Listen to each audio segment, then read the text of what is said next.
Chapter 18. A surprise. Can it be that Mary Mason lives in this neighborhood?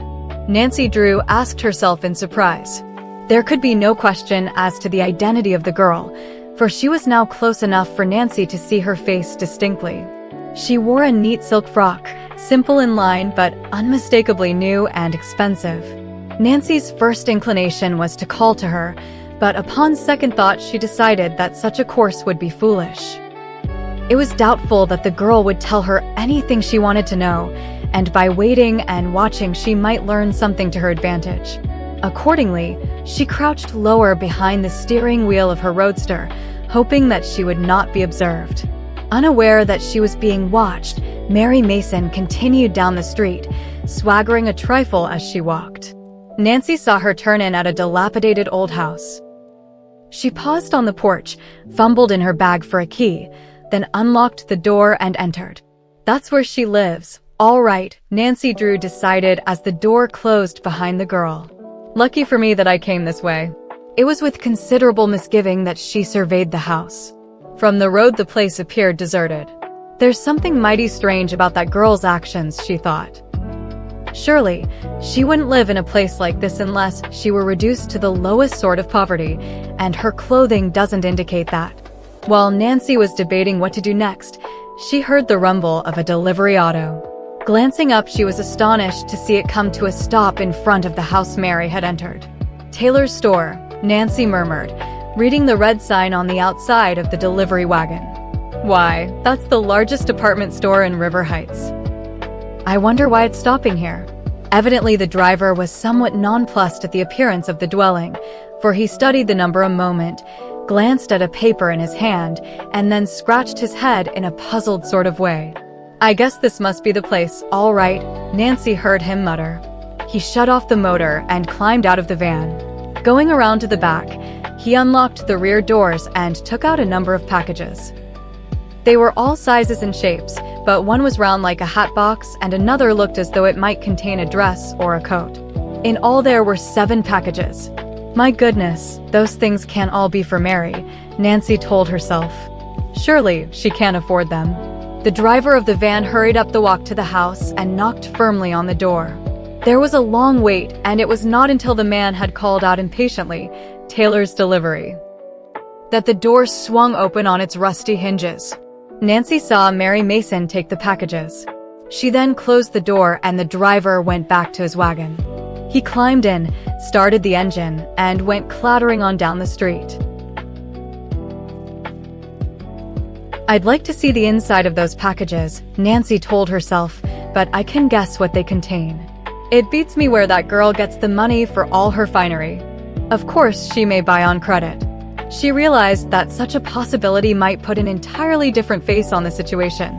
If it were true that Mary had charge accounts at the various stores, her sudden acquisition of elegant clothes could be explained. I don't believe a store in town would offer her credit, Nancy reasoned. She had no intention of permitting the question to go unanswered. Hastily shifting gears, she started after the delivery wagon which had turned the corner and was traveling northward. I hope I haven't lost him, Nancy thought anxiously. As she turned the corner, she caught a glimpse of red far up the street and was certain that it was the Taylor delivery auto. Speeding up, she soon overtook the wagon, but contented herself with following close behind for several blocks. It was not until both cars were well out of the slum district that the driver stopped. This was the opportunity Nancy had sought. She pulled up behind the delivery wagon and waited until the man had come back from the house where he had delivered a small package. Are you the delivery man from Taylor's? Nancy asked, by way of an opening. Sure. Can't you read the sign? The driver returned carelessly. Nancy ignored the jibe and gave the man a smile, which disarmed him at once. What can I do for you? He demanded more graciously. Have you delivered any packages to a person named Mary Mason? That girl who lives down in Dockville? Sure. I just dropped off 7 of them there. I hope you got your money, Nancy said slyly. I sure did, the driver returned, with a broad grin. Every cent of it. None of these here COD gals can slip it over on me. It was on the tip of Nancy's tongue to ask another question, but the driver climbed into his seat and drove away, leaving her to gaze thoughtfully after the retreating delivery wagon. What she had learned left her more perplexed than before. From what the delivery man had said, it was evident that Mary Mason was buying finery from the stores and paying cash. Again, the question that had troubled Nancy from the very start loomed up. Where had the girl secured her money? It's beginning to look suspicious, Nancy told herself, a trifle grimly. This may not be the Lilac Inn mystery, but it is a mystery, nonetheless. I may have two cases on my hands. She knew that Mary came of a poor family, and it was highly improbable that she had relatives who were providing her with funds. The girl had no employment, and, what was even more significant, she did not seem to be interested in finding work. Otherwise, she certainly would have gone to Lilac Inn at Helen Corning's suggestion. Were these clues, or were they not? I must proceed cautiously, Nancy assured herself. I might get myself into serious trouble by falsely accusing her of a crime. So far, the evidence certainly isn't sufficient to warrant any action. Nancy had stood so long at the curbing that passers-by were beginning to stare at her curiously. Coming back to reality with a start, she stepped into her roadster and, after a little hesitation, headed for home. I don't believe there's any use going back to see Mary today, she decided, glancing at her watch. It's nearly luncheon time, and Mrs. Carter will be expecting me. I probably wouldn't gain anything by talking with Mary anyway. She wouldn't admit a thing. I must think out my line of action carefully before I try to interview her. As Nancy drove slowly toward home, she continued to mull over the facts she had obtained. If only she could correctly interpret the information.